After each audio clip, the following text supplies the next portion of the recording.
Hi fam, it's Dylan's mum Deborah. This is Dylan Friends. Oh my God, we've killed Michael Jordan's dad. I won the first Brownlow. The problem with that was I wanted it again. Hey Jared, delete the tweet. No, we're not here to break news. This is an exclusive. It's so silly looking back on for me because I remember just feeling like I'm not needed. I couldn't, in my wildest of dreams, imagine that we would win the flag at the end of the year. Damo's a lot funnier than people give him credit for. Hugely funny. But Andrew, a little message came across his phone and it was, give Job his Brownlow back.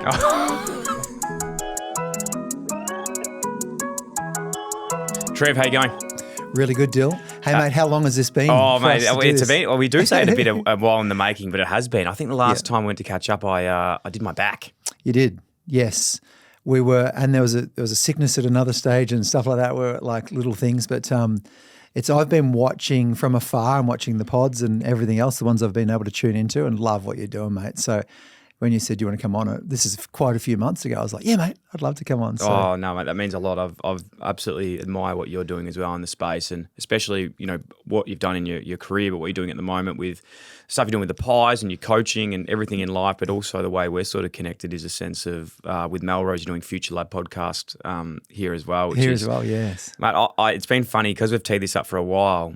Whenever someone sits in on the pods, they always come out and they want to tell me the stories. And I'm like, mate, I'm doing a podcast with him in a little bit. I don't want to hear anything because I'm going to save it for the show. Who's been the favourite guest thus far on the pod? I think there's probably a few that, look, man, I could go into so many, but three that come off straight away that are obvious ones for me as an ex-athlete. Cully Slater. Yeah, I heard of him. Yeah. Yep. He's a surfer from America. He's a decent bloke. It was a ripper chat because we go so far back and we're so close. He was very open and, so we got the version of Kelly that's like really wants to tell all, which was really cool. And it was a really cool reflection at the end of it that he was like, having said all this, I realised the key to the magic was being in the moment. It was a really cool chat for even him to formulate what the common thing was. Fly was great. Craig McRae was really good. Another one I'm close with. Mason Cox just had not out yet, but that was really cool. I know you've chatted to Coxie before. So they were cool. Love those. But the people that I'd never met before, like that are creating amazing ingredients and products and things and around the world that like. We might watch a Patrick Cripps winning a Brownlow medal and go, what a season. That was insane. It was like the peak of someone's powers. And it reminds me of some of the great Brownlows, a Chris Judd year or whatever, where someone's just on for the year. But they're like a 10-year overnight success. That Brownlow has been 10, 15 years in the making. And there's people out there in all sorts of other fields that I'm getting to come across through this podcast they've been working their whole life on one ingredient for a product. Maybe they've been working on how to synthesize. As a gentleman, Sean Bayer, out of he's in Colorado, I'm thinking, and he's synthesized this product called HMB. And HMB, the way I remember it in my mind, is his master's balls. Mm-hmm. But HMB stands for something else, obviously scientific. And this product it's a actual signaling molecule. So, when you've got peptides that are inside of aminos, well, inside the peptide is a signaling molecule. So a particular peptide forces people to build muscle or retain muscle. But inside that, you've got a signaling molecule called HMB that if you just take the molecule itself without the rest of the peptide or the amino or anything else, if you put it with protein, it signals to the body to maintain muscle. So if someone's had surgeries and, so for the elderly that are wasting away and they're bedridden for some reason, while they're taking this product, this is double-blind studied, while they're taking this product, they lose no muscle. So that wastage thing and that sarcopenia where everything wastes away. So talking to someone like that and then discovering this sweetheart of a human, his backstory is he's been working on this for a long, long time. And then finally this ingredient happens to be in a product that we're working on with Melrose, with Future Lab is the podcast. And to realise that thing is now available for people to have, but that's someone else's Brownlow medal. Mm. That thing being available and patented worldwide and everything is a Patrick Cripps Brownlow medal for this guy. And so I'm meeting all these people that I've never heard of before, and I sit there with tears in my eyes sometimes going, wow, I can thank you. And I say to them often, I love you. Thank you for the life you've lived, because people don't even know yet the impact you're having on the world because they don't even know what you've discovered, but they will. It's awesome, mate. And I think for me as well personally, and I know probably a lot of people out there will know this, but when I think I'm at my best is when I'm curious and learning new things, and to be able to sit down and challenge yourself and not be, somewhat in your comfort zone, learning new stuff. Like that's when I feel like I'm kicking goals and I'm like at my optimum for sure. It brings out the best in us, right? I do a lot of personal development, which we'll probably chat about, but I work with groups and I say to them, you do realise when you were born, you couldn't do anything. But then you recognise your mother and your father's voice because they've been speaking to you for 9 months, and you'll roll your eyes back to find them in the room. But then you'll work out, because you want to see them, you'll work out how to use your neck muscles. And then you'll slowly but surely, you'll work out how to roll on one side and roll over and see them behind you. And then you won't only want to see them, but you want to get up and go over to them. So you'll work out how to sit up or move or shuffle over. And then you'll go over, and eventually you go over, and what do? You hold onto their legs and you look at them and you smile and everything. And so that simple story of what's inside of all of us is this curious, we want to be understood, we want to be loved, we want to explore, we'll teach ourselves, and it's all in our nature. So it's natural to us to actually want to know more, touch, taste, all this sort of stuff. That's in us from the very, very start. And then later on we get to this stage of life where we start to maybe get told by a disgruntled uncle or a teacher that's got the shits or a coach or something, you got to work hard to get ahead. There's a lot of truth in that, but there's also a bit of deception in that too, because sometimes you get ahead by relaxing, So that we learn all these beliefs and everything that are passed down from previously, scarred generation before us. And then slowly but surely we lose a little bit of that curiousness and that wanting to understand. And then I notice when people get that back, like you just said, their face lights up. They come alive again. They feel like they're on a purpose because we were born with that. Do you feel like to find that curiosity and maybe find that spiritual side of yourself, and maybe we can only speak for our own circumstances here or people that you've worked with, you almost have to hit a bit of a shit spot to get there? Like I know for a fact of my own, like a lot of this stuff that I'm thinking about now, if I was 15, 16, 17-year-old bloke thinking about this, I thought I had the life figured out, not about, thinking things deeply about breathing or, why I have a sore neck. Is it due to having, some anxiety attacks, like that sort of stuff? Yep. You start just questioning things a lot more and you want to actually grow into the way you are. And I'm curious to know if that's a common thread with the people that you work with, because I know finishing up playing elite sport, the one thing you always think is, fuck, I don't have to train hard anymore. And then it's the one thing that you miss the most is like actually spiral. Getting pushed and actually doing things that scare you. Yeah, I reckon you've heard lots of different versions of this, but I reckon the two major motivators for us are shit and passion. So we get in the shit, that'll motivate us to get out of it. So if something happens, if we get the sore neck or if our relationship breaks up or the girl we loved finally goes, I'm sick of you, or whatever it is, we lose the money or, we get fired from the job or we don't get the promotion that we wanted. Something shit happens, quite often that's a great motivator that'll cause us to want to change and shift or do something new about it. So I find that is a big one. Trauma or problems create movement and change. It's almost like from another level, it's not happening to us, it's happening for us because we got comfortable. And I'll talk a bit more about that too if you want to. But, Please do. But we get comfortable, and because I've talked about that little baby that wants to grow and learn and expand themselves and they're curious, and we go into comfort zone, we've got everything locked the way we want it. Well, call it life, call it God if you're religious, call it the universe, call it whatever you want to. It'll come in and smack you and say, your best life is not lived in comfort. You need to continue to grow, or there's a blueprint sitting there somewhere hidden within you in a little bit of a higher mind that you're meant to live up to. You've got a purpose for being here. There's something about you that life is going to grab you by the scruff of the neck and pull you over if you get so comfortable that you don't want to go towards it anymore. It'll take away the relationship that you're using for comfort, or the body part that you're using for comfort, or the job or the money or the drug or whatever it is that you're using. It'll take it away or cause something to make sure that there's an intervention, like a divine intervention there. So why would we need that? Well, because we're not on our purpose or on our pathway or on our track or on our true north.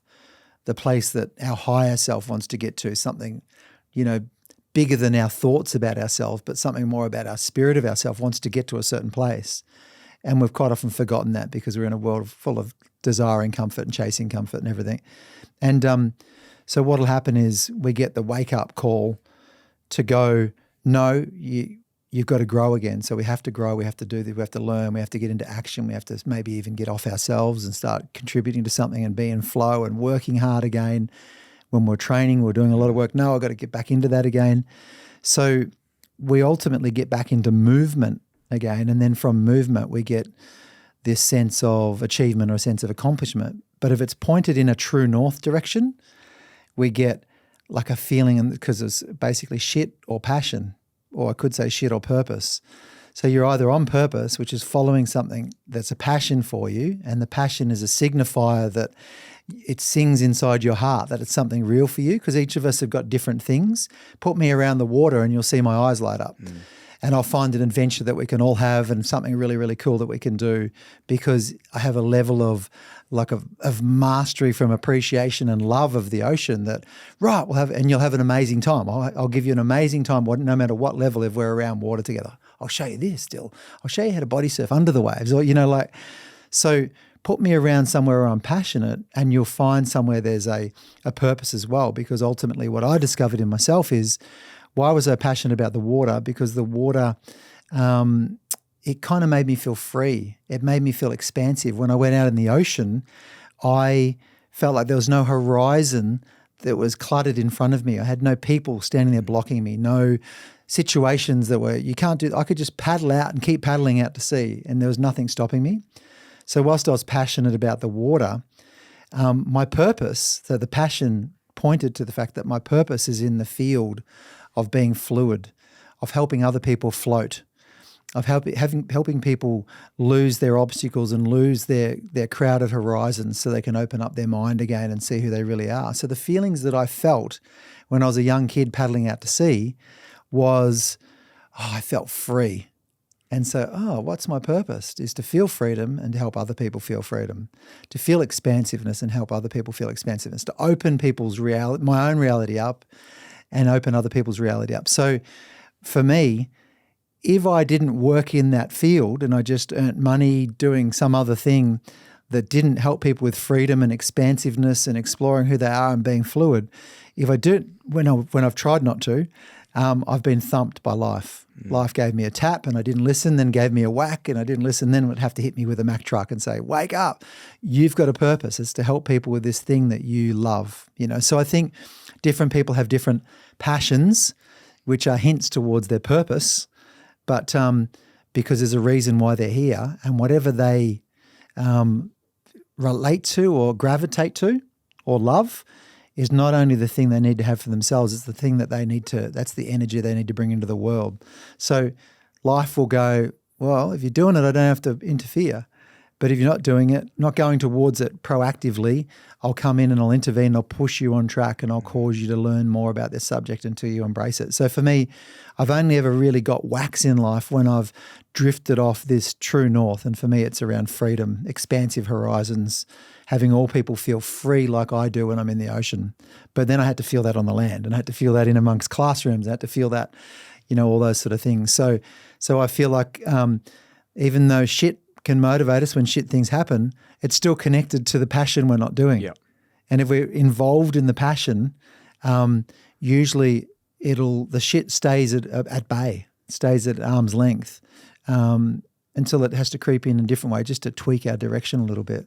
I don't know if that makes any sense. No, mate, it like incredibly it does for me, and I know it will for a lot of people. I think they'll be thinking about certain situations in their life, and I think the way you can reframe it like that is so relevant, especially, I suppose, talking about some anecdotal stuff. Like when I was chatting a bit off air before, I was just talking about a period. I've had two really interesting periods, and there wouldn't be periods that people think that would be the big moments. There's the public big moments, but they don't really actually affect you that much versus the actual smaller things that probably affect you even more. And remember that both times, like I've got a little, nearly a 2-year-old son, and I've got a little girl on the way, and both times I've become known that I was going to become a father. I've almost had this like really strange, like almost breakdowns. Like they Yes. would like just anxious, like Yep. wrecks about just everything, just stupid stuff. You know, I deal with I've had a lot of anxiety my whole life and only sort of realised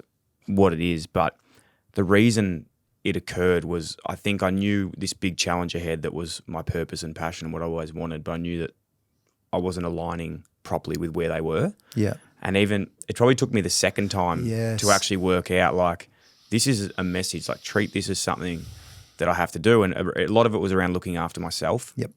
And then working through other things that, you know, as my own childhood and all those things that other people do. But it was funny because when we talk about the back situation, and this even, to be honest, was probably why the universe didn't want us to talk at this period. Just yet. Yeah, because that's right. Yeah. Until now. I was going through that sort of period. Yep. And I went like, I'd probably deal with a bit of like, I get like very obsessive OCD around certain things. And I was like, fuck this. I'm going to put all my energy into my fitness. I've got to look after myself, do this. And I kept like working out, feeling a bit better. I was like, okay, I'm starting to get better, Bang. Floored myself. Back just absolutely shut down. And I remember thinking, this is fucking funny because the universe is telling me, like, laughing, saying, what, mate, you think that you can just work out for like 3 weeks and think that like this is going to work out? Yeah. And it was just such an important, like I remember laying there in bed just being like, fuck, like I thought I'd tricked it. Yeah. But I just knew like, and that it probably carried on for another couple months after that, still feeling terrible. But I was like, this is a lesson to just continue doing it. It can't be fixed in 2 weeks, can't be fixed in 3 weeks. Like it has to be a habit. Wow. And look at the perfection of it all. Like you had to get that, you're running away. So through working out and you had to get stopped where you couldn't move. So the only faculty you had left was to think, to feel, to process, to sit, to reflect, you know, which is like the universe going, yes, because to move forward, you have to see that you've got to let go of this and adopt that and whatever it is. So the process I mentioned before is to me, for me, through me, by me. So basically what it is, most of us are seeing it happen to me or it happened to us. Oh, look what that political party just did, or look at the economic situation, or the boss just did this, or that person cut me off at the traffic lights. It's just so much to me, or my partner spoke to me this way, or, you know, there's to me. And we are in this society subliminally highly encouraged to stay in the to me space, to stay in the victim space. So we do this kind of quasi thing where we promote, you know, just do it. And we promote all these sort of themes and messages of, hey, go out there and be the best version of yourself. But it's almost like lip service because a few people are going to do it, but all people are good people, you know, but most of us are stuck in a rut or a routine or whatever, and we're being as proactive as we can, but then this happened to me and that happened to me. So we're riding a line somewhere between to me and we maybe stick our head up into this for me level, which is a higher level of consciousness. It basically means that I'm viewing the situation that, you know what, it's a challenge. It's for me. Wow, it'll wake me up, you know, it'll get me going. So I tell a story a lot, which I won't tell the whole story, but basically it's about my mother and I, and when I first went through, you know, racing Ironman races, and when we rocked up to an Ironman race, they'd call out the order, and the order would be, you know, board, swim, ski, for example. It'd be pulled out of a hat. And we'd just be finishing the warm-up, and my mum would be folding the deck chair out and Dad digging the umbrella. And my mum, this is a literal real story, my mum would say, so Trev, what's that order like for you? And I'd never won anything at this stage, but it was the first time I was really engaged. I had goals to be world champion, and there's no reason why I could have had those goals except that the Australian champion kept stealing my girlfriend. So I just thought I'll have to be world champion to make sure that no one ever does that to me again. Good reason. So my motivation was nothing to do with sport. It was actually to do with getting the girl and keeping the other, you know, mother effers away from the girls, you know. And so there's these more deeper emotional reasons why I chase this stuff, you know. And but I had this set of goals, and my coach had sent me away and said, I want you to set a process goal because your goals to be world champion are awesome. And to his credit also, he didn't say, look, you're 5th out of 6 in your own surf club as a junior. How about we get top 3 in the club championship before you start wanting to be world open champion within 2 years, you know? He didn't say that. He just said, are you willing to do what it takes, you know? And I went, yep. And then he said, well, good.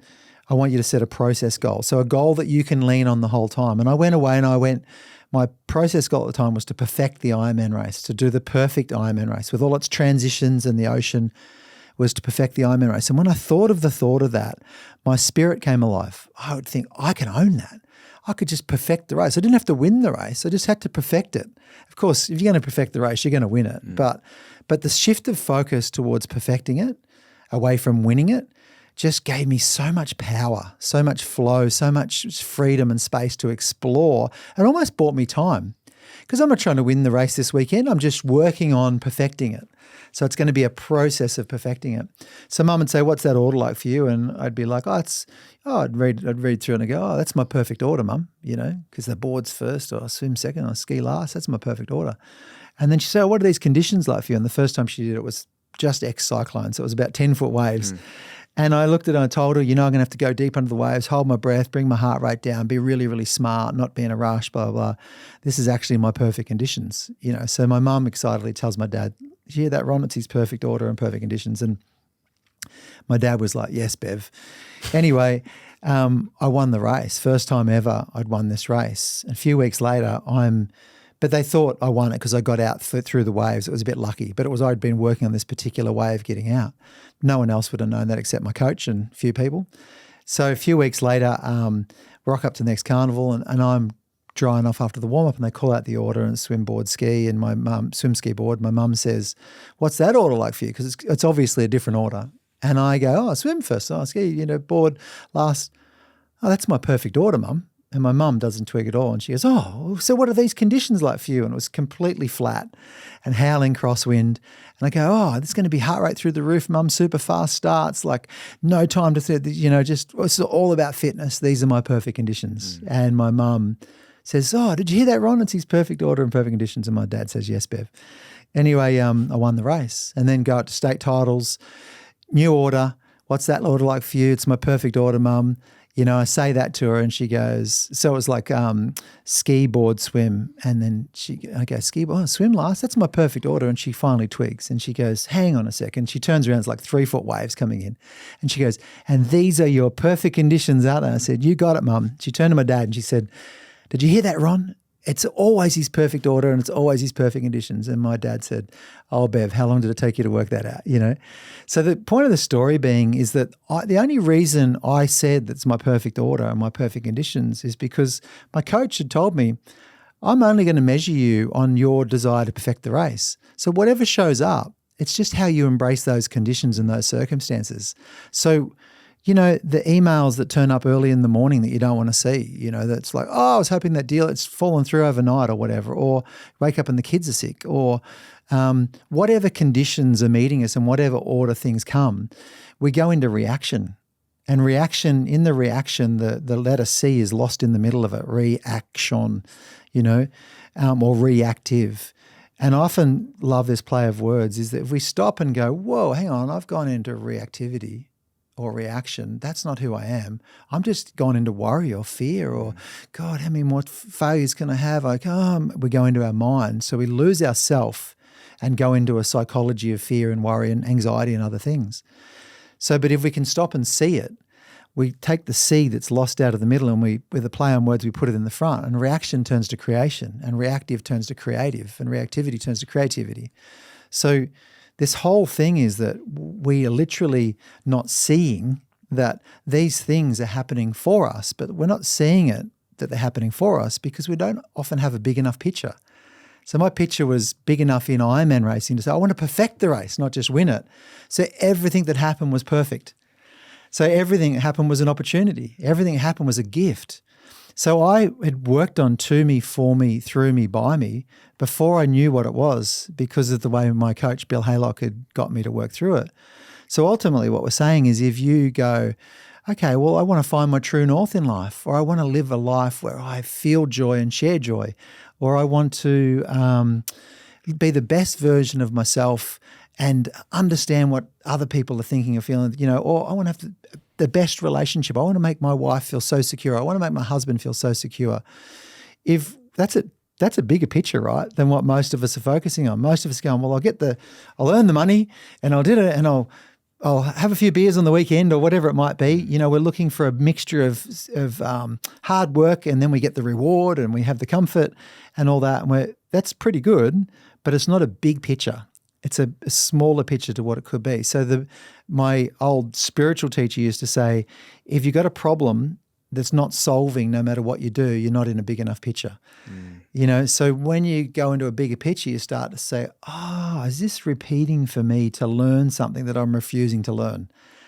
And so to me means it's happened to me. For me goes, okay, no, I've decided to be the best version of myself. So whatever occurs is trying to help me do that, because whatever I have to rise to is my opportunity to become a better version. So I always ask myself, because I've been through relationship situations and things with children and everything else where I tell that story about the conditions always being perfect, but then I've actually got to live it in a moment when, my beautiful son's going through something, you know, and I can't help.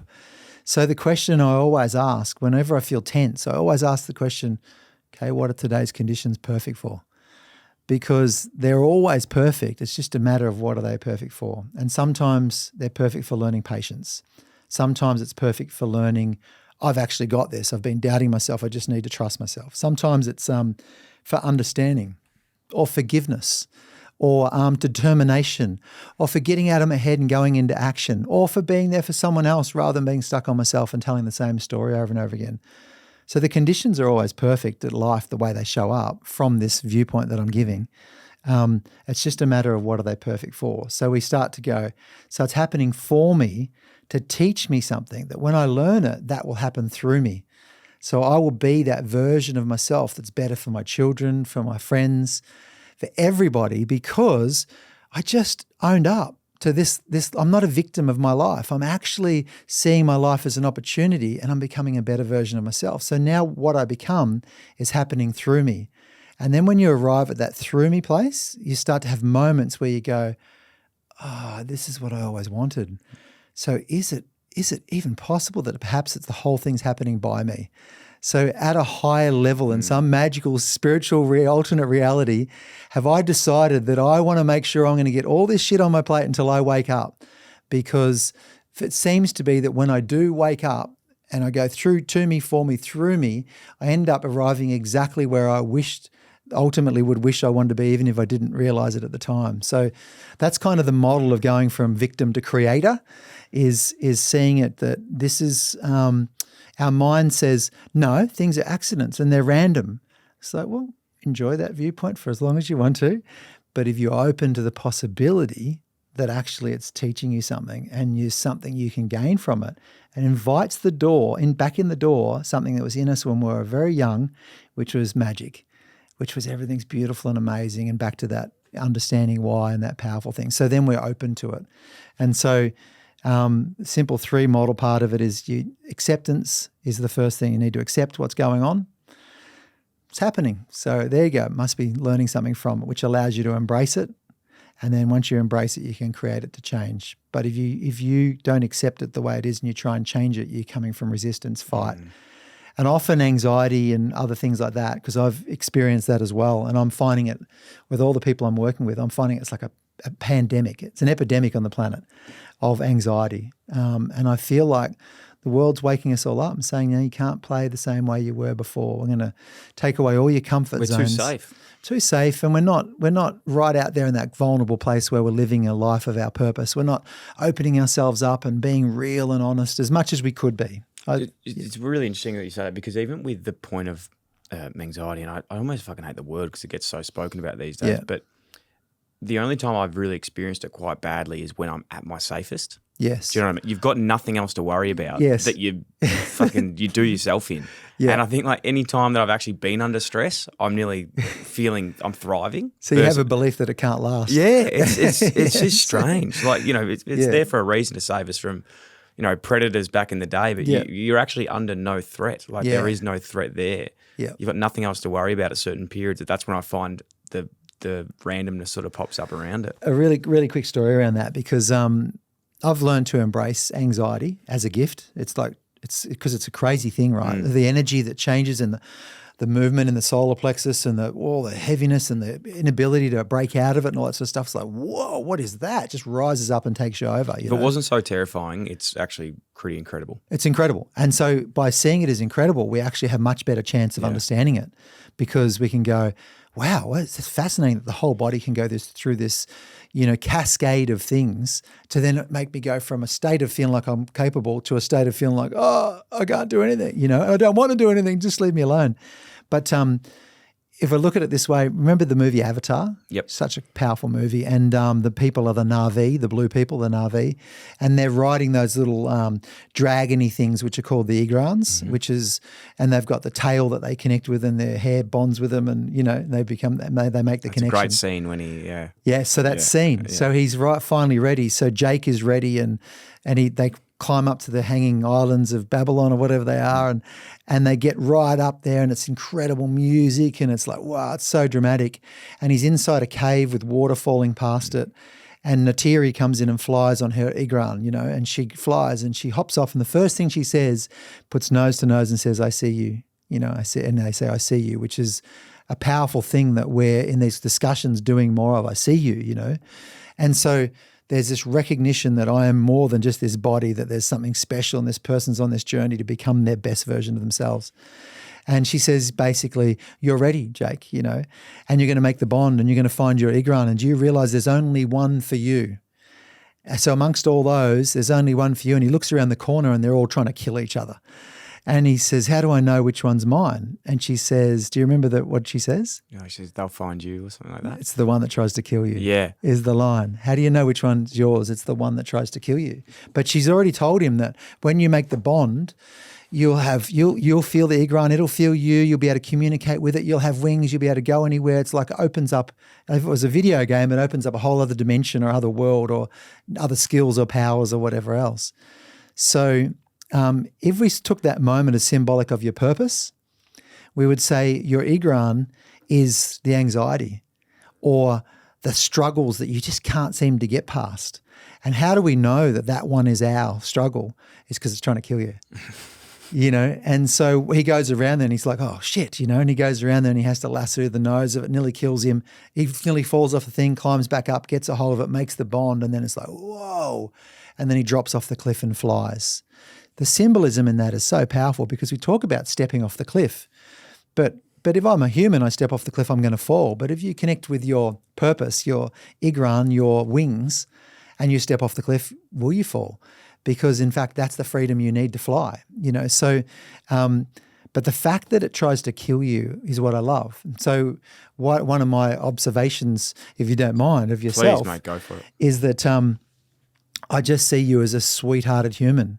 Like the way you talk to people, you have such care for people. You're always going to be an orator and someone that's going to interview people and bite in a little bit. You got such incredible balance of humor, of thoughtfulness, of exploration and wanting to understand. But they're all things around the outside. But in the centerpiece, I see this guy who's meant to be listened to and watched because you make people feel comfortable. You make people feel good about themselves. You're almost the opposite of what you're experiencing when you're having the anxiety. You're making other people feel relaxed, So I feel like from that perspective, when you're wrestling with these things, because I'm talking to myself here as well, is that's your Igran. That's your purpose you're wrestling with, but it's your sensitivity, So when you embrace your sensitivity fully and know fully, I do love everybody. You're the type of guy that loves everybody, that would have been through you all the way through football, where there would have been some parts that, no, you can't love everybody. You got to go out there and smash them. You got to carve them up. You got to win and beat everything. And that's a good game to play for a while because it's fun for the personality.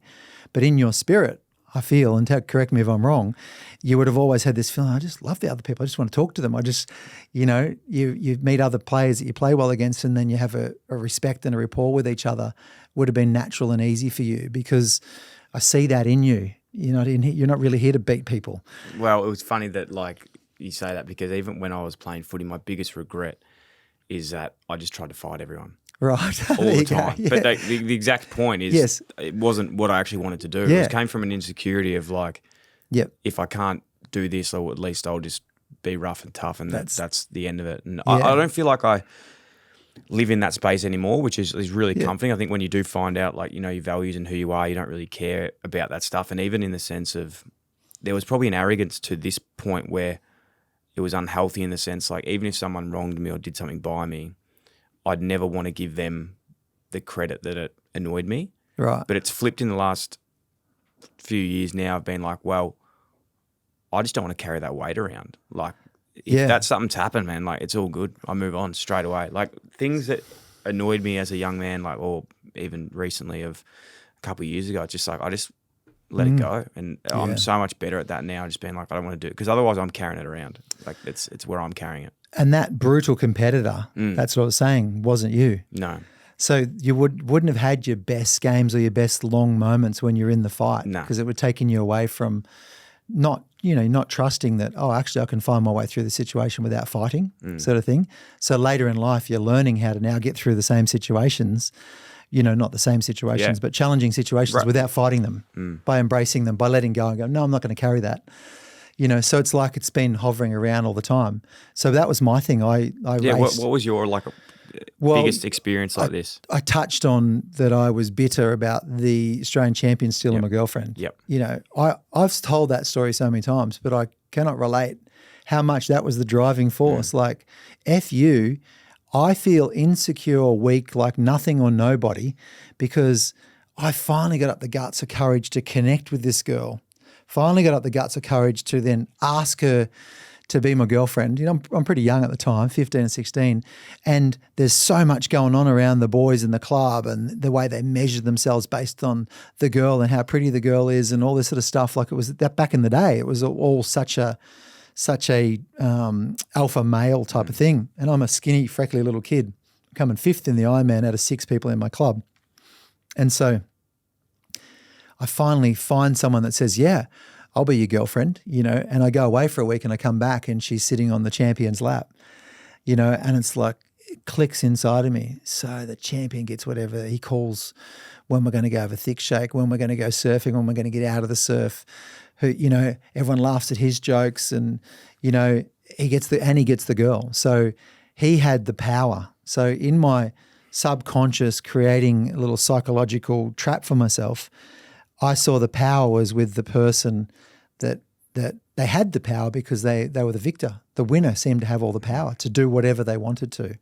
So it was like this unhealthy relationship with, well, if I become the best version of myself and start to win those races, then no one will ever do that to me again. So rather than feeling small, I'll feel big.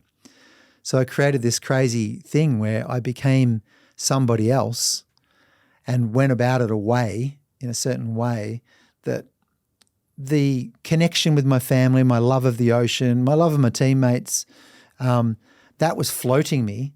But I had this other bitterness that was building, this little dark creature inside of me that was going, yeah, and how does it feel now that I'm winning and now you're second and now, I'm beating this person, this person, this person. So the alter ego that I built so that I didn't have to feel that pain anymore, that alter ego ended up causing that pain for others, and then ultimately flipped back and caused it for myself as well. So broken relationship again at the end of the whole thing, broken finances, bankruptcy, like all sorts of body broken, falling apart, all sorts of crazy experiences. And I walked in the door of a chiropractor who's a kinesiologist and uses muscle testing, and really crazy, woohoo, weird shit, And I walked in this door because someone's told me, you need him. I've got anti-inflammatories. I'm on TENS machines. I've got best physios and everything. This is not a physio versus chiro thing, but the people I was working with at the time, they weren't solving this level of the problem. And everything was being treated but not diagnosed where the proper thing was coming from. And he, had this model of chemical, emotional, structural. So one of those points must be out of whack. And so I went in and he picked up my structural is out, body's out, tendinitis, collapsed arch, weird things in my hip, pain. And he said, I'm picking up chemically, I think you might be dairy intolerant.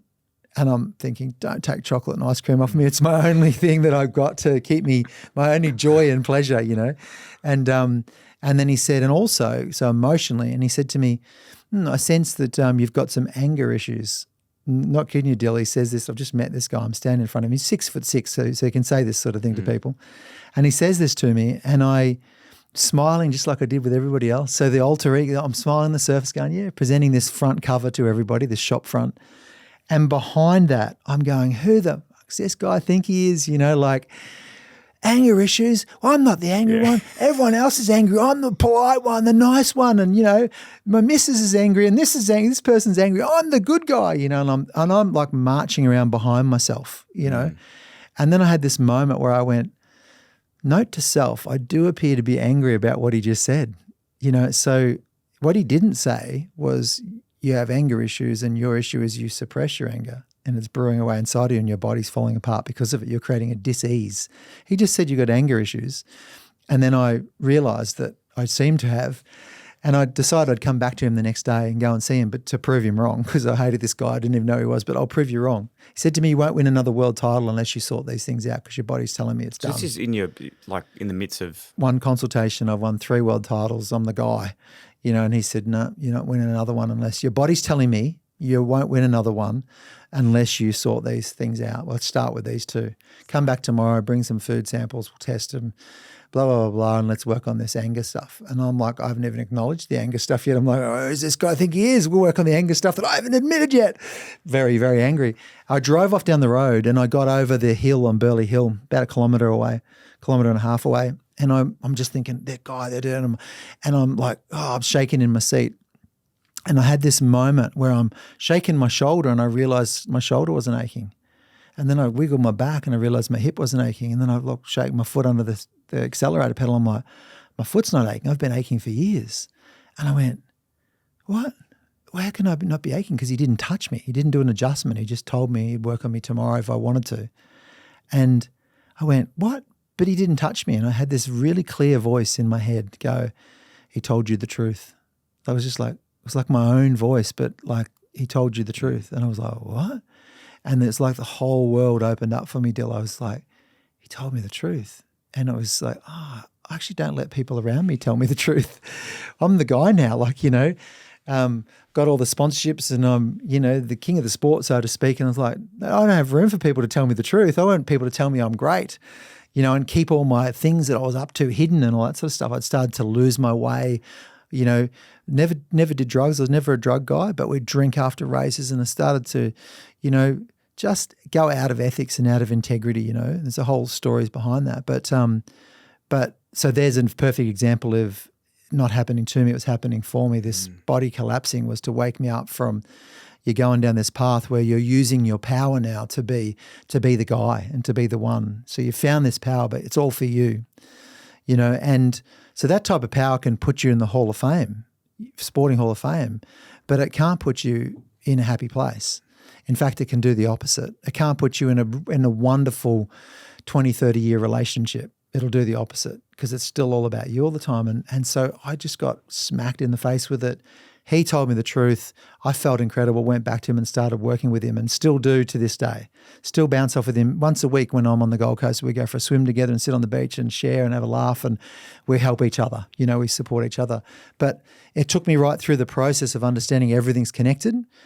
And the brutal Ironman in me, I'd become somebody so that I could feel secure in myself, but I was no longer myself. So the irony of it was I had to become someone else to be myself, but I couldn't be myself because I'm now someone else. So there was always something up between me and other people. I was always the guy in the space. In the space with me and someone else was the guy. Where now, as much as I can, you know, work on it, I just want to talk directly to people. You know, I want to explore how not just our own human potential, but the potential of relationships and connections and what we can all learn from each other. So that whole situation carried me through Ironman racing, but then kicked me in the ass at the end of it to say, that's not your purpose. So your purpose is to learn from this and redirect it to a place where you can help other people. And so it was like learning about that Igran that I was wrestling with all that time meant that eventually when I bonded with it, by the way, the thing that I was wrestling with was actually my sensitivity. So the whole time, whenever I felt hurt by the fact that this girl's deserted me for someone else, and this, I blamed him, but there's also all these other elements to it. There's no one to blame, but it's like all these other things happen. But how I measured it was, I'm not good enough as I am. So I can't be this sensitive, softly spoken guy anymore. I have to have a performance, have to be winning, have to be proving, have to be on top, dominating, staying in front of the pack. All the things I built up became a whole thing.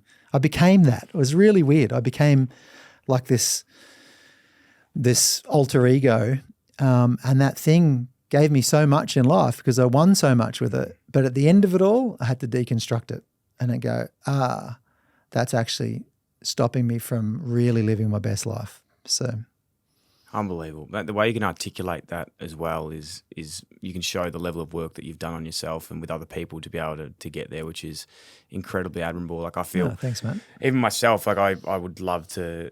I feel like I'm quite a deep thinker and be able to put myself there, and I know that I'm still on this continued journey of trying to just master. Not so much master. Like you're probably never going to master anything. It's a continual thing that it's ups and downs. Mastery is the journey. Yeah, like as soon as you feel like you're sort of nailing it, that's when you say you get kicked in the ass again. But I think I said, even when I talked about water before, I said I have a level of mastery. Yeah, because it's like we're master of nothing, really. But we can have a level of mastery because you're like, I'm beginning to be comfortable in that environment. Yeah. Do you know what's really fascinating? I don't know if you think about it too much like this. I'm sure you do, but with music, I've always found it really interesting how a song can be written about a certain situation, but the way you listen to it, it can feel something completely different to you. So, for example, it's like an amazing. If you read the actual lyrics, you're like, "Fuck, that's not where I thought that was going." It actually means this to me. Yeah, our wedding song is like about someone dying, I think, but for us, it's like love. An incredible, lovely song. Yes. And it's funny when you're talking about water before, and even when we're talking about Avatar and the meanings that you take out of certain things. And obviously your relationship with the water is a massive part of your life. And for me, I didn't grow up near the ocean, but when I was living in Sydney, it became a massive part of my life and still is to this day, like how important, salt water and just getting in water is for me. And, you said for yourself, it gave you freedom. And I think for my recollection of water and what that does for me is it's like the biggest like leveler of life. And I think like water, you can get in there and you can have the best day of your life. But if you get caught in a rip or you get caught in a wrong wave, it can absolutely dump you. Like you can be the fittest person in the world, you can be anything, and it can just show you how quickly things can change. And I think that's a massive part for me. We're talking about life is coming for you, not to you. I feel like that it correlates so much with my views of what the ocean means to me. Yeah, so I get like genuine feelings when you talk about the water. I'm like, I can feel so much. Like I always say it's a spiritual bath. Swim in the ocean is like a spiritual bath, and they say 3 modalities of change that clear energy out of you. When you want to clear stubborn, old, stuck energies out of you, they all involve salt water. So one is swim in the ocean, because what do we do when we're pregnant and we go for an ultrasound?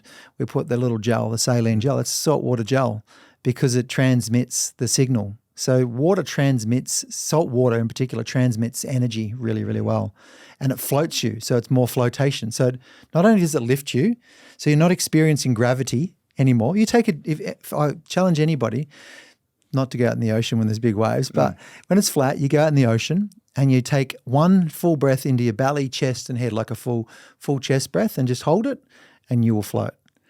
And yet we go, I'm going to drown, but the actual act of breathing in, breathing out and leaving our breath out the whole time and panicking our breath is the reason why we sink. But you'll float if you take a full breath. So water itself, as long as we've got it's very symbolic. As long as we've got a full breath, so as long as we've taken a full breath of life, then water its flotation point means we will be lifted by it. We will not sink. So the point is, we've got to take the breath, but water will do the rest. So we've got to breathe in. We've got to breathe in this life, but then this element of water will go, I've got you. So I relate to it like a spiritual thing, because the second thing is exercise. Do the exercise and you sweat, and that's the salt water. And the third thing is have a good cry, Because when you finally let go of something that's been sitting inside and those tears fall down with salt water in them, that salt water is always carrying something away in the exercise, in the sweat, it's carrying something away in the crying, and it's carrying something away as you lay on your back with a full breath of air and you float in it, or you swim and you splash around in the waves or whatever. So the ocean's such a powerful thing, and yet it does float you. To float, though, you've got to go far enough out into it that you're no longer holding onto the land. So you see the symbolism of it is that if the land is my security, well, then the ocean is freedom, but it actually comes with confront because you've got to be vulnerable. You've actually got to trust in yourself, and you've got to trust in your relationship with this force called the ocean. So I see it as like a spiritual thing that it teaches us to actually let go. And I'm not religious, but I've explored so much in recent times. I've always explored many different religions and many different modalities and everything else. And in recent times, I'm so fascinated about the beautiful divine communications that have been carried forward from thousands of years, from Buddha, Christ, different religious figures and everything, because they were talking about the exact same stuff that we're talking about now. But they've had control mechanisms and religions wrapped around them and all sorts of beliefs and, heaven and hell and everything else. But they're actually talking about freedom existing here in this moment. Same stuff. And we're getting a new opportunity to discover it. But when we go in the water, we float. And what are we saying? I'm willing to let go, take my feet off the ground and let this body of fluid thing just lift me up.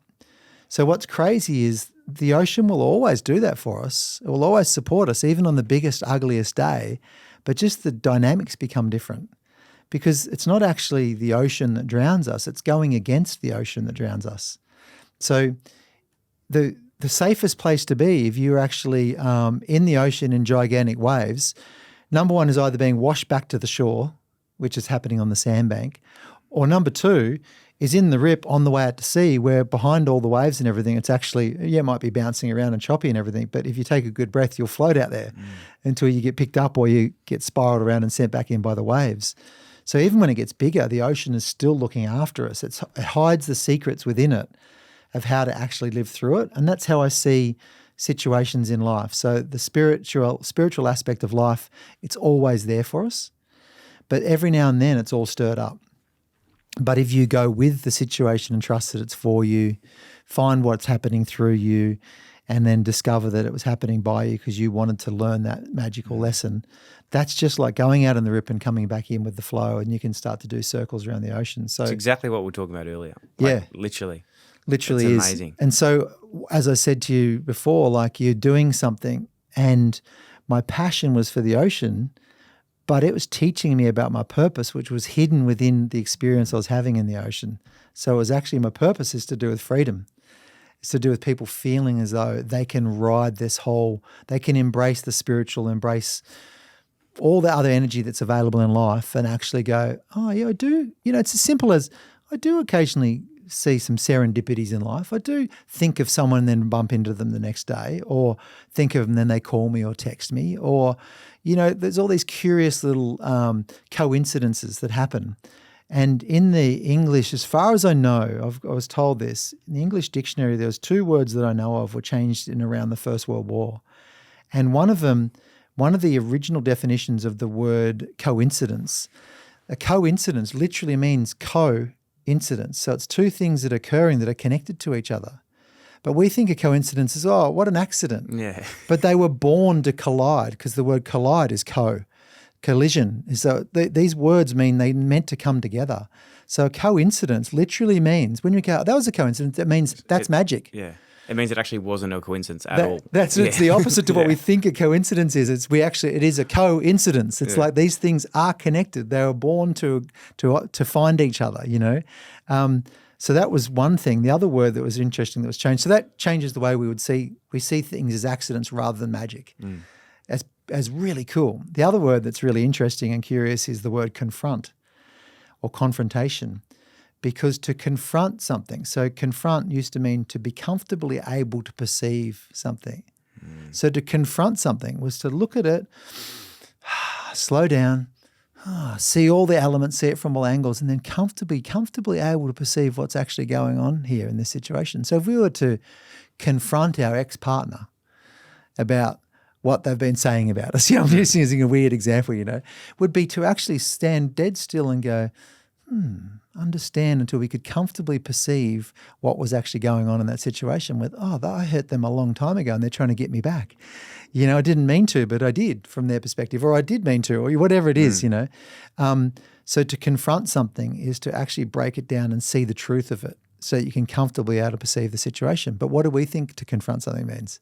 Yeah, to go at it and to fight. Fight it, to break it down, to put, there's break it down to understand it, or there's break it down to beat it up, to win over it. So when I tried to confront the situation where the guy stole my girlfriend, I broke it down so I had the power, but if I confronted in its true meaning, I would have understood, I'm holding back. I've got a lack of belief in myself.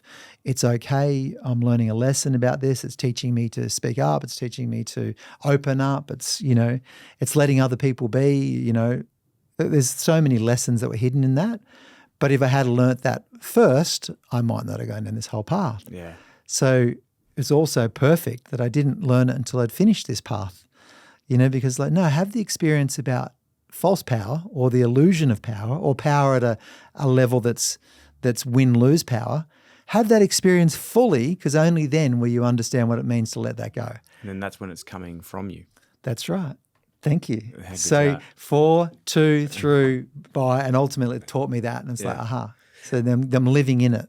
So cool. There's a million things I want to ask about that, but and I'll probably butcher this a little bit, but you've been talking about like perceptions and perspective, all those things. I was watching this video the other day. It was really interesting, and it spoke. This is probably more when you're dealing with other people. Yeah. And I think you were just alluding to it before, but around perspective versus perception. Yes. Perspective versus perception. So it was talking about it was actually a spy, or like from the CIA, talking about how to know a lot about yourself, but also how to get the furthest way in the world in terms of just understanding other people. Yep. And any situation we always go into, and we use the classic one of what you were saying before about the girlfriend, or for me it could be when I was having this weird time, or anything that someone's thinking about. And it's like you're always thinking in your perspective, like I'm always from my viewpoint. From my viewpoint. Yeah. And they said the best way to always just understand any situations is just to actually think about the other person, or think about the situation from another perspective. Yep. That will just give you so much more ways to actually then handle the situation. Yeah. So powerful. That spiritual teacher that I alluded to before, he would hate being called that, by the way, but he used to say the biggest problem in the world is we operating on a lack of viewpoints. Yeah, just look at we look at our own decision. We just we're just looking from this one viewpoint. We wonder why some things we agree with and some things we disagree with. It's always from us. I've got to tell you this. You'll love this. Yeah, go for it. So this is again when I was a lot of my spiritual awakenings are from YouTube. I watch it's pretty powerful. YouTube's the best. So cool, mate. The shit on there is like unbelievable. 100%. And I was watching this. I haven't spoken about this one for a while, but I was watching this YouTube video, and it spoke a lot about people, how they grow up with certain perspectives. Yep. And there was this guy who was had done it tough. His parents had been sort of done it the hard way. They'd made their money, and he'd worked his own job, owned his own business. And he walked past this homeless guy, and the homeless guy said, "Can I have some money?" And the other guy goes, "Well, no, mate. Like, fuck. I've come from nothing. I've worked my own. I've done it myself. Like, why would I give you money?" And then anyway, so he walked off. That's a viewpoint. And the other one walked past. This other guy walked past, and this person had come from a bit of money. A great family. Realised that other people were less fortunate in life, and circumstances had led this guy. He could have been doing something, and then fell on his backside and couldn't work. Yep. And the guy who passed goes, "Can I have some money?" He goes, "Yep, here you go, mate. Like, here's some money. I realise you never know what you're going to find yourself in." Yep. And they sort of talk about it for a bit, and they go like, "Which one are you?" And you sort of go, "Fuck, like which one am I?" Which one would you be? Do you think in those two people? I think I think in heart and spirit I'm the rich guy. Yeah.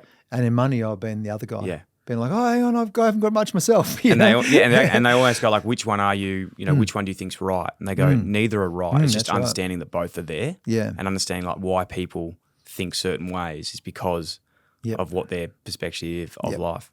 Yep. So I loved that one because I got sucked into it so much as like an 18-year-old kid being like, "I've come from nothing, mate. Why the fuck would I give you money?" Yeah. Now I'm 32, got a son, got a daughter on the way, have had my own struggles in life, and I see people and I'm like, well, fuck, like this could be me one day. You know, it could have been me.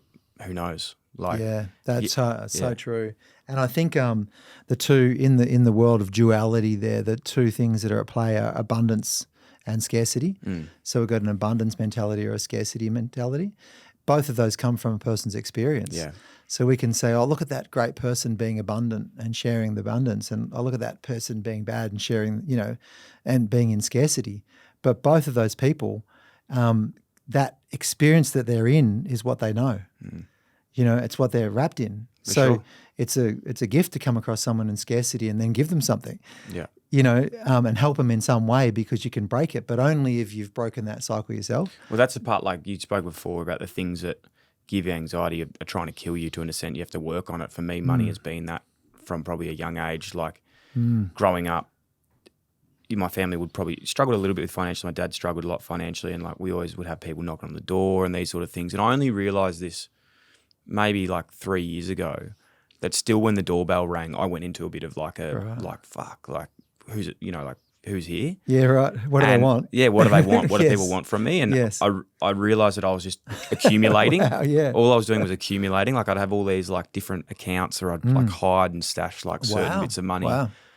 And So that's a manic version of it, isn't Yeah. it? It got fairly chronic. yeah. And then when I reflected on things, like when I realised when I was probably at my least earnings capacity, that was when I was like happiest. Yeah. Versus at the time of like trying to accumulate all this And then money for the trying to wrong hold on to reason. it. Yeah, And for the then- wrong reasons. Yeah. It's interesting. I love that. I think it's a Hopi Indian thing that is you cannot know a man until you walk a mile in his moccasins, man or woman, you know. It's like, you know, I love Eckhart Tolle. I don't know if you know much about Eckhart, you know, the power of now. And such a beautiful man. I spent 5 days, we did a 5-day retreat with him, Joe and I, my wife and I. It was incredible, you know. And I'll tell you a brief story about that in a moment. But he has that thing of where was I going with it? Oh, he basically says you cannot expect someone to operate at anything other than their current level of consciousness. So this goes back to that acceptance thing, because he also says acceptance, enjoyment, enthusiasm. I always say accept, embrace, create. He says acceptance, enjoyment, enthusiasm, because acceptance is it's happening. Well, now that I've accepted, I can actually kind of enjoy that it's happening, and I can just interact with it, and then I can be enthusiastic about how I can change it. So they're very similar, two things. But you cannot expect someone to operate at anything other than their current level of consciousness as it pertains to the situation they're currently in. So someone can be so beautiful and giving to you, and that you love seeing them, and then you come across them in a certain day and they give you nothing, or they give you the opposite, or maybe they undermine you, or something happens. And we go, oh, what have I done? And what's going on? And the arsehole and everything else. It's like, no, that person, that's not who they are. They've just acted out. So something they're going through at the moment has caused them to operate at that level of consciousness. So you've experienced before that's not who they are. All of a sudden you've experienced that, what is this person that's coming across me? So what it basically says to us is, if we say it's not happening to me, for me, through me, well, what's the conditions perfect for today? Understanding someone else, or giving them some space, or cutting them some slack, or going, oh, that's not who they are. You know, and I have people say to me all the time, have you met so-and-so? And I go, oh, no, I haven't. Oh, really arrogant, you know, really arrogant. And I'll go, you mean really insecure? And they'll go, no, arrogant is no, this guy has no insecurity. I said, no, that's all. Arrogance is insecurity. That's, I have to put on this shop front so you can't see what I'm worried about. So the degree to which someone is arrogant is the degree to which they're worried that you'll see. We use this little formula called front cover, back cover. They're putting the front cover out, which is the projection, to make sure you never ever see the back cover, which is their deepest fear, that they are actually, you know, powerless, stupid, useless, or they've been on the take, or whatever else it is, so that they're not good enough, or people won't love them if they know what they really think or what they've really been up to. You know, so there's this beautiful way of moving through the world, interacting and just going, well, I'm actually not it's just the way Eckhart says it is, there's only space and objects in space, or people in space. So we're walking through and we're just being very accepting that everything is the way it is. And then when someone shows up, they're showing up that way because their whole world is projecting itself in that manner. In other words, they're in a rush. Well, they just had a stress back there. You know, there's always, what I'm trying to say is there's always a way to understand, you know, and if you can't understand, just understand that you don't understand. And it just immediately takes the pressure off you, you know. So with that whole abundance and scarcity thing, it's like, basically, I think the saying is hurt people will hurt people, and helped people will help people. I haven't heard the help one. That's So the more you feel helped by others and you finally overcome the things that have burdened you, the more you'll naturally feel like helping others, which is what you're experiencing. You're and by helping others, I feel like you help yourself.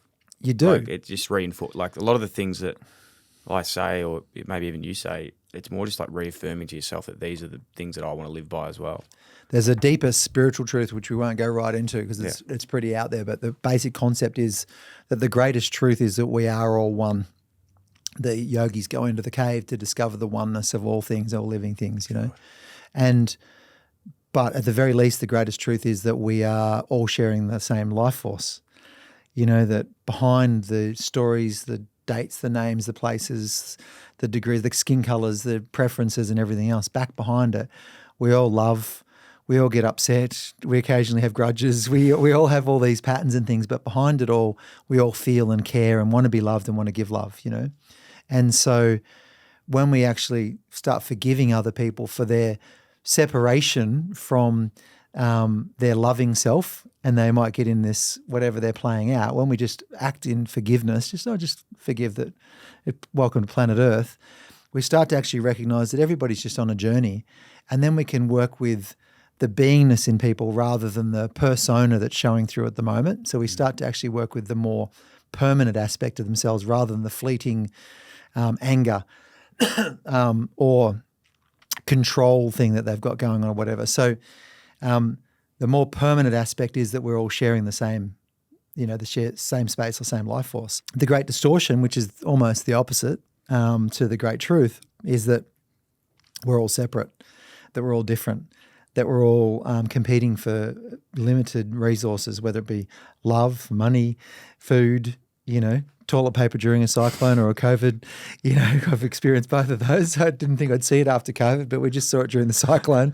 Walk into Coles, I was on the Gold Coast for the whole cyclone thing, and walk into Coles and the first thing to go missing is the whole aisle of toilet paper. So random. It's like, I don't understand. You're going to do extra shit? Well, you know, what does this even mean, you know? But it just shows that people are feeling insecure. So if we're feeling insecure, what do we do? If we're feeling scarce, then we actually start grabbing and we take from everybody else and we don't share it. It's just, once again, we can just understand and go, oh, the toilet paper's missing. People are really worried. You know, they're shitting themselves, so to speak. But yeah, just that the great truth is the oneness, and the great distortion is that we're all separate from each other. And by understanding that, we can start to move through what something beautiful you just said is, when you actually let go of these judgments or these grudges or this, or we give more to someone else, or either let go of being on the take or holding out, or we move forward and give more. We actually, the person we help the most is ourselves. And the reverse saying of that is, if you're going to dig a grave for someone else, dig one next to it for yourself. Or drinking poison. Holding a grudge is like holding a grudge on someone is like drinking poison and expecting them to die. Yeah. You know, we can't actually, it's actually us that's suffering when we go into these limited versions of ourselves where we're not just sharing and being free around it and going, oh, here, have my last one. Yeah. You know, and then 10 more come to you and some crazy things that start to happen when you just let go. Couldn't agree more. I want to ask two things because I don't want to get sidetracked on these, but I want to talk one more about ocean, which I was really intrigued in because I love animals. I love whales. And I heard you've got a pretty cool story about being connected with some marine life. And then I'd love to, at some point, if we even get there or have time, I'd love to just talk about like some really easy or just things that you do for yourself that you don't think a lot of people are doing to just fulfill things a bit better.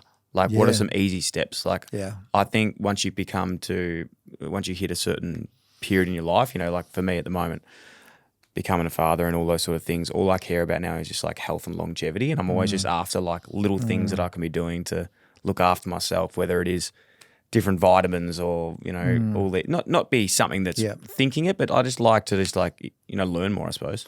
Let's make sure we cover that before we finish. Definitely. And tune into Future Lab as well. No, 100%. The people we're speaking to, I'm learning so much. Well, that's why I know it's the right place. It's crazy. It's I'm so people probably hearing my voice, but I'm like, I can't believe I've stumbled into this co-host role of this thing where I'm meeting these people going, oh my God, like the world is way better off than we realize. Our possibilities of life, future life and health and happiness, and being able to be here with our grandkids and helping them play football and everything else is like just should be normal. We should be running around we will be, based on when all this knowledge comes through, because the cellular understanding of what a human needs right now is amazing. So tune into some of those episodes because there's some really, really crazy stuff. But I'll go back to the whale one I'm suggesting. I love whales. Like whales are my favourite animals. Yeah. So crazy view, I think, is that I definitely feel like I always had this crazy connection with the ocean. I felt at home in it.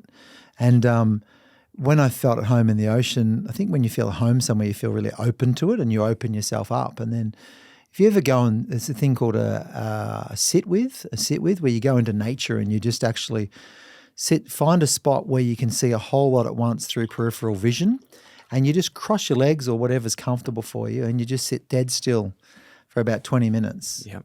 And within that 20 minutes, things will start to reveal itself and come out of around you. There's so many living things around you. So it's a really, really cool thing that my friend Jen taught me to do quite some time ago. But the same things happen to me naturally in the ocean because I'm so comfortable in it. I've been around a lot of different things. So I'll give you 3 different profound experiences. And it's funny, when I tell this, my wife will listen to this podcast and go, oh no, you told the story again. Like people are going to think you're a lunatic, you know, like there's no way that can be true. You must have exaggerated some of it. I'm like, honey, I literally make sure that I'm remembering the exact pictures. So I tell the story exactly as it was. And I didn't tell it for years. I told it to primary school students only because I just thought it was really weird. I was like, oh, why would I tell it? Firstly, because people aren't going to believe it and go, what? And secondly, it was like, are people ready to know? But I know primary school students want to know. The kids want to know this, you know. And then after a while, I started to get the cue. You need to tell these stories, you know, and share that life is connected and life is pretty magical because I've had the experiences, you know. So I could give you 1,000 of them. But first one is really quickly, about 16 and I'm paddling on my board and I'm first actually made these decisions that the ocean's going to be my career. I'm going to perfect the ocean, my relationship with the ocean and the race and everything else. And I'm paddling out one day on my recovery session on my own on my paddleboard about 1 kilometre behind the break along the back. But I'm so crystal clear, beautiful in the middle of winter that I'm like right out and it's glassy. It's crazy. So off surface paradise, the high rise in the background. And I'm paddling and a whale, without me knowing it's there, comes up underneath my paddleboard. So next minute I'm coming out of the water and I'm on my paddleboard. So I fall off the whale and my paddleboard and I grab it by the strap and I fall off and I'm like, whoa, and I paddle over to the side. And then the whale goes down, comes over sideways and picks me up again. And I'm like, oh my God, I'm on top of whale. Like I'm trying to get off it as quick as I could. I got off it and the whale went away. And I'm like, that's insane. Like that whale picked me up and then came over and picked me up again. Like, what does that even mean? I had no clue back then. I just know the ocean made me feel better. And I knew that I felt very attracted to being that far out to sea on that particular day. Didn't tell a soul about it because I was just like, oh, a whale picked me up. I was like, all right, sure, buddy. You know, like, okay, mate. Yeah. So a whale picked me up. Anyway, years later, I would notice I had these particular experiences, and I had it once with Todd Prestige. He was an old World Championship tour surfer, and I caught up with him in Wollongong. Previous to this, I was sitting at the back of Duran Bar surfing one day way out to sea, and a pair of dolphins came up and started making love, but in a circle around me. And I'm like, what is going on? Like, I've got a pair of dolphins making love in a circle around me going, and there's no one around. I'm like, I used to love surfing on my own. And often that's when these experiences would happen. And so curious, it's like right when you can't try, no one can see it, you know. Anyway, I told a couple of mates, I had dolphins making love. And so, oh, yeah, all right, Trev, sure, fair enough. And then a few people would start to go, oh my God, I don't doubt it, because they'd saw all these different things that happened. Like I caught fish in my hands and weird experiences. And anyway, just clearly a connection with the ocean and marine creatures. But one day I was with Todd and we were surfing at this place called Dunny Pipes or something like that. And we were sitting there together and we were like 20 metres apart on two different peaks. And then two pairs of dolphins came up and started making love in circles around me again. I'm like, what is going on? And because he'd known this story, and I'm like going, and he's going, what on earth are you doing? How do you do that? Like, what's going on? I'm like, And I'm talking for a few minutes, like just clearly doing their thing, like around. I'm sitting in the middle of this love circle, dolphin love circle, you know. Residue sort of. All I know is I felt like, oh my God, like this is insane. Like tears in my eyes, like what? Disbelief, but humbled. How do I tell anyone about it, you know? So I always felt like they were like little postcards from home, like reminders that spiritually we're much more than we think we are, and we're more connected to creatures. And, you know, some people have it with dogs, some people have it with, you know, different creatures, whatever it is. But I definitely have dolphins, whales, but strange things like butterflies, dragonflies, like land on me or whatever, you know, some curious things like that. But anyway, so this is leading up over a period of time. And then finally what happens is one day my ex-partner, Jackie, my first wife, Jackie, you know, I often say she's not my ex-wife, but my first wife, Jackie. Jack rings me and she says, Trev, I just thought of you. She's at her and her partner's house. They've watched this whale circling around and then swims past. And we were just, you know, 800 metres down the beach. She goes, this whale's been going around. TJ, my son, our son, has paddled out with the stepsons, you know, her stepsons and her partner, and they're all paddling along with this whale. I don't know, it might be sick or something, but it's right behind the shore break. It's like a small day where the waves are 2.5 feet, you know, 3 feet maximum in the shore break, windy, northeasterly, end of winter or middle of winter, maybe end of winter, August, sort of pretty cold. And I'm picturing, so I'm telling you the story, I can see the pictures of all this, that she tells me that this whale's swimming towards us. And I'm like, oh, she goes, I just had this feeling to tell you. So I go in and I get my stand-up paddleboard and I run down the front, and just then they're paddling along. My son, his two stepbrothers, his stepdad are paddling along, and I'm like, boys, what's going on? They're like, this whale. And so I join them and they're exhausted. They've just paddled 800 metres on surfboards against the wind. I've got a big, long paddleboard. And they go, oh, we're going in. I go, okay. So they go in and jog back. Late in the afternoon, pretty gloomy, dark, and I'm paddling along next to this whale. And I'm just thinking, what's going on with the whale? Is it sick or what's happening with it? And then finally what happens is the whale, I'm looking at it sort of staying up near the surface and curiously just going along, and I'm, you know, sort of a safe distance away. Then the whale goes down under the water, goes sideways. I'm sort of looking at it through the gloomy water. It's under me or something, comes up and picks me up on its back.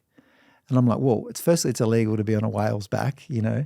You can't choose to do that, you know. And so I'm like, whoa. So I climb off the whale. I grab the center of the paddleboard. I climb off the whale, pull it off. I'm like, whoa. And I paddle over to the side like, whoa, what just happened? So then now I'm on the opposite side of the whale, and the whale goes back down, changes over, goes up and picks me back up. So this story's happened, I'm going to say it's about 15 years ago, maybe a little bit longer. So I'm a bit older, you know, I'm like, I'm 40 something, you know, 42 maybe, 41, and comes over and picks me up. So I'm like, whoa, I'm on the back of the whale again. It's still going the same direction, going super slow, kicking its tail. I'm on the back of the whale going, what? So I climb off the other side and I'm like, no, I can't be on the back of a whale. Like I'm feeling very self-conscious, like I would love to ride a whale, but you know, I really shouldn't be here, I don't think. So I hop off and I go over to the other side, and it goes back down to the water, comes over and picks me up again. And I'm on its back, and I'm now going, it's not happening to me, it's happening for me. What's going on? Like, come on, wake up, Trev. Just don't disbelieve something just because it's so out of the ordinary. What's happening? You've been roughly here before. What's going on? And then I put my hand on the whale and I'm rubbing it. I'm going, are you okay? Like this. And I start getting bitten. And I look at my hand and I've got lice the size of my thumbnail, sea lice, digging into my skin, like I'm bleeding straight away. As soon as because I'm laying on the paddleboard before that, now I'm putting my hands on the whale and I'm getting bitten straight away. And I'm like, oh my God. And then I as I pull my hand back, my finger falls into a hole in the whale, like a pockmark where these lice have dug a hole right through the blubber, right into the whale, like it's eating into the whale. And then as I pull my hand further back, I realise they're everywhere. This whale is surrounded with these pockmarks, like little, big as golf balls sort of things, where these lice have eaten into all these little holes. And I'm like rubbing my hands around, it's starting to occur to me, this whale's been eaten alive. And I'm like, whoa. So I'm rubbing the whale and getting bitten, and then I'm like, feel a bit self-conscious, and I'm pretty sure at this point in time I hop off again and I go, no, I can't be on this whale, hop off, and it comes over and picks me up again, because I remember it was the third or fourth time I went, this whale is asking me to do something. So I then started actually, I'm pretty sure it was the fourth time, I started actually going over the whole whale. So now I'm off my paddleboard, I got it in my hand, hanging off the side of a whale, and I'm crawling up and down the whale, and I'm rubbing with my hand, I'm rubbing all the lice off its back. I'm going down, firstly I went back on the side, down one side, down over the other side, then I went back around its tail. When I'm moving up and down the whale, like crawling her up and down a whale, I go up to the front of the whale, then I'm going right down around its eyes, and it's got pockmarks next to its eyes, and I'm like rubbing the lice off next to its eyes, you know, right down around its mouth and as far under its belly as I can get, and I've rubbed, and I can now, because I'm in the trusting space that I'm supposed to be here, it's like inviting yourself to believe there's something else is going on. I'm starting to actually feel like the whale's going, thank you, thank you, thank you. Like I feel like I'm listening to the whale. And it's almost like a curious feeling of another feeling rising up in me of relief. And I'm like, and I'm like, love. And I almost get emotional when I say it. And I'm like, because it takes a lot of courage to even think that, am I meant to be on this thing? You know, like this is not, you shouldn't be doing this. So I go up and down the whole whale and rub it all off, you know, and then I'm sort of sitting on it, and it's like I can feel the relief on it, and I know that I'm pretty much covered. I've done a couple of laps over it. This is 40 minutes later, you know, from the first experience. 40 minutes later, I've been on probably 20, 25 minutes straight now on the back of a whale riding. We've travelled probably about 1.5 kilometres, maybe 1.2 Ks. We've travelled further up the coast, and I'm sitting on the back of this whale, still holding onto my board, with my paddle still as well in my hand. And then finally I feel this relief from the whale, like, thank you, thank you, thank you. And then I'm sitting there and I'm going, what's going to happen now? Late in the afternoon, so gloomy that no one's on the beach. No one's watching a guy ride past on a whale. Perfect scenario to not ever be believed, you know. Anyway, all of a sudden the whale just drops down in the water. Like it was like he told me he was going to, and he just did it really gently. Pulled the board back and I climbed down and went, okay, now it's unusual what he's done. He's taken me off his back, and he goes over to the opposite side to the waves, because we're just behind the shore break, and he comes right up next to me. So his eye is looking, I'm laying on the board just wondering what's going on, and his eye comes right up next to me. Like I'm showing you with my hand right now for people that are listening, but it's like 6 inches away. And I'm looking at this whale going, oh my God, and he's looking at me like, thank you, thank you, thank you. You know, and then I had the strangest feeling like I was going to myself, no, no, no, no, no, no, no. You know, and it was like, thank you, I can go now. And it was really weird. And I'm like, what's happening? Don't. And he kicked his tail, turned onto this wave that was in front of me. He kicked out, turned onto the wave, and I turned, paddled, because this wave stood up, and I hopped on this same wave, and he rode the wave up the beach. And as he's coming into the wave, he kicked his tail to get as far up the beach as he could. And I'm like, no. So now I've gone into not valuing as much that this whale's chosen, that's time. He was going to die anyway. He just wanted some company. He just wanted some relief. He's going to put himself up on the beach and finish the job. That there's some sort of perfection in that. I went into, no, it's a travesty or a tragedy or whatever. I went into that obvious natural mindset that I've got to save the whale. So I'm there going, no, I'm trying to turn him around and everything. And then I'm starting to go, my mind's going, no, it's okay. The whale's okay. The spirit of this whale's okay. It's the body that's dying, or, you know, it's like just a curious different viewpoint. Anyway, I'm now between the flags of Talabudra Surf Club, and I look up and the lifeguards, I can see these binoculars, and he's looking at me like, what the hell? Did he just ride up the beach with a whale? And the lifeguard runs down. He goes, because, you know, I'm known on the Gold Coast. Yeah. He's like, Trev, what's happening? And I'm going, that was a whale, you know, like just been helping it's died and it's covered in lice. I've just been trying to get the lice off it and it's just chosen to get a wave in. He's like, oh my God, like this. And then people start coming out of the high rise. So there's all this time when no one saw it. Like it was, everyone's attention was just diverted, like divinely timed. And then everyone saw it. Within 40 minutes, there was 200 people trying to push this whale back in the water. People had rang people were turning up, people were pulling up in the car park. It's people everywhere. And then everybody knows me on the Gold Coast pretty much. And if those who didn't were introduced, like people go, that's Trevor, you know. And so I'm at the front of the whale and they're all going, push, push. And they're trying to push the whale back in. And I'm going against I'm going, no, this whale wants to go. And every 5-10 minutes it would breathe, you know, 6-7 minutes. And then all of a sudden, I got this cue, like I'm pushing with everyone else, and there's this motivated community trying to do the right thing by the whale. And all of a sudden I got this feeling, because the whale had been quite connected with me, like come to the front. I come up to the whale and I'm like looking at its eye and I'm like, do you want to say something to me like this? And I get this message, I'm going to go now. Thanks for being with me, you know. And I'm like, oh, Mo, you're leaving. Like, and I just started crying. I just started like, I could feel this being communicating with me. That's my experience of it, right? And then the whale goes, whoosh, and I knew that was its last breath. I went, that was the whale choosing somehow to exit. That being knows how to exit, you know, to exit the body and finish that journey, so to speak. It could be strange for some to hear the way I'm speaking about it, but that's how it felt. And then I just literally was crying. It's now dark. It's actually dark. People got torches. Everyone's trying to push it back in. And I just moved slightly back. You can still hear people yelling, thinking I'm there going, let's push Trev. Like the people are still yelling out my name, like I'm the leader of getting this whale back in the water. And I just slowly reversed back and I stood back there. No one even noticed because everyone was in a different reality at that time. And I just stood there, was weeping, just crying, going, oh my God, that we even deserve to be communicated with, that we, like all this sort of stuff, that there's this level of whatever interaction that just happened, and that this whale just didn't want to be alone. And then even my first wife, Jack, has gone, Trev, I felt the call you know, this whale's been circling. I found out from SeaWorld later that whale circled in front of our houses and my house for 2 days before that, just kept going around and around and around. And I went out and went up and did that. So from the to you, for you, through you, by you, my experience of that was that happened for me to invite myself to be courageous enough to say, no, I can't prove it to other people that we are connected to all living things, but I've experienced things that just say, no, we are.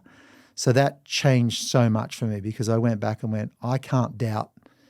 I have to work on connection from this moment forward, freedom, truth, everything else, because I just got given the most amazing gift at the end of so many incredible ocean experiences, dozens of which I haven't spoken about. But so that's the first time I think maybe the second time I've publicized that, you know, that story. But yeah, that was profound effect on me, and then not even know how to deal with that for many years. Like I can't even tell anyone about that. You know, I just quietly walked away and walked all the way back with my paddleboard, and just was like, you know. And the curious thing was that I got back and someone stopped me in the street to talk to me, and I put my paddle down, talked to them, and they went, wow, that's crazy. And I went, anyway, see you. And they took off and ran over my paddle. And I walked back with this broken paddle, and it's like, you're not, you know. But anyway. It's a leveler though, isn't it? Yeah, it's a leveler. So that is one of the most incredible, well, probably the most incredible story I've ever heard. Oh, yeah, I'm curious to see what you feel when you hear that story. Yeah, it's amazing. Yeah, amazing. Yeah, so I've had some pretty crazy nature experiences from then that I've kind of said, I think I have a purpose in this area of communicating how deeply things really are connected. And when I'm courageous enough to talk about it and say, no, come on, we are actually all part of one big truth, you know, that we all share the same life force, and the whale and us is not separate, or the bird or nature or our environment or whatever. It's we help the environment, we help ourselves. Not, we help the environment, we help our future children. No, it's literally we share the same life force. So we help it, we go better, you know. Having said that, I don't believe everything we're being told about the environment at the moment. I just think we should be better at it. But there's a lot of things we can do, but I think it's also being weaponized to control things. But, you know, we are connected. That's my experience, you know. Absolutely incredible, mate. I really appreciate you sharing the No story. 'Cause worries. it's, Yeah. Well, look at that. It finally came out. But unbelievable. I think I shared it in maybe it was my podcast, my version on I can't remember when I shared it for the first time recently. And that's why you would have heard about it because they're like, you got to hear that story. Yeah, no, well, I think you told it to the crew the day I wasn't here. Right. Out in the office, and they were just like, Yeah. I haven't heard it. I didn't even want to know about it until I heard it from the horse's mouth. But that's So what did we have to cover fascinating. to finish? Okay, We to have finish cover- up. yes. Yeah, we have to finish up, and we're going to have to do a part 2 of this one day because Yeah, there's no a million problems. other things. But Yep. what would you suggest for yourself? And what do you think of, like, just even like, supplements, routines, fitness, Yeah. swimming, anything that you Let me throw half a dozen things Please. around that I'm discovering. Go This for is it. what the science is telling us and the evidence is telling us is that it's a mixture of what we want to put in and what we want to stop putting in. Yep. So we'll come to that in a moment. But firstly, the people that are doing the best, that have the best longevity and have the best lives, have a strong sense of community and a strong sense of purpose. And they're still getting their hands dirty. They're still getting uncomfortable. They still do things they don't necessarily want to do. They're in service to others, and they're not serving the self all the time. So those things correlate. Get those bases: community, purpose, service to others. They're a really beautiful spiritual basis, to start with. Secondly, fresh air, fresh water. But there's forever chemicals in things. There's all sorts of stuff that's going on that we've given to ourselves from all the shortcuts we've taken with pesticides and cleaning products and everything else. So that's stuff that we'll learn to clean up as we wise up a bit more. So fresh air, fresh water, fresh foods that haven't been handled by too many hands, as organic as we can, and movement. And movement that doesn't, we're not trying to gym ourselves into the ground, or we're not trying to train ourselves into the ground, a really balanced movement. So we've got a spiritual approach or an energetic approach, and then we've got the things that we're exposed to, like water, air, movement, foods. So that's a good start. But then secondly, longevity. So continuing to have small amounts of high intensity interval training. HIIT training is actually a really big correlator to longevity. So exercising that heart, but not for long, not marathons, not all that sort of stuff. That can actually be hard on the heart, but actually doing small amounts of faster, harder work, sprinting and all that sort of stuff. And so accompanied with strength training. So small amounts of strength training, not like trying to get stronger, build more muscle all the time, but just weight-bearing exercises. Really, really important for anyone 50 and over, but good to start mid-30s, 40s and everything to keep that strength training going. So that's a really big one that's coming through because they correlate your VO2 max with your lifespan is now very correlatable. Also, your grip strength is correlatable with your lifespan. So if you have done all this work and you even hang and you utilize your grip strength and your mobility and everything else, it directly correlates to lifespan. Wow. Another one that's really big that's coming through all these podcasts is that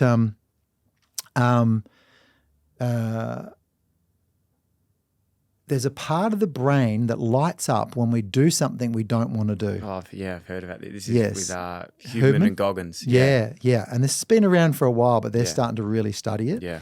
And that brain lights up at a Christmas tree when we do something we don't want to do. But that part of the brain is directly correlated with longevity, health span, good mental health, all that sort of stuff. So if you think about it, you go, that's interesting because we're going for comfort so much. If we do something we don't want to do, which could be serve someone else or, get uncomfortable or do those dishes or whatever it is, they're actually adding life and energy to our own life force, which I think is amazing. It's amazing. It's really cool. It's a very simple one to do because just go do the thing you don't want to do. And everyone, you can cheat it a little bit and go, I don't like doing it, but it's okay. It has to be you don't like doing it. Yeah, that's right. So there's certain exercises now in the gym that I fucking hate. Yes. And I'm like, I have to do this. And certain positions you get in where I go, I hate that position, Yeah. But also if you looked at it like if you could do something you didn't want to do that was in service to others for the community, you've now actually got multiple, You're hitting a few. You're hitting a few. So then we come down to, supplements and all sorts of different things. And without a doubt, magnesium is a really big one. I just got magnesium yesterday. It was what's it called?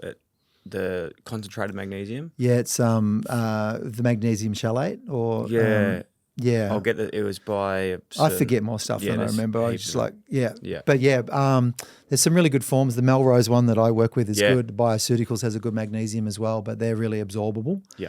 So that's probably some people say the number one deficiency on the planet.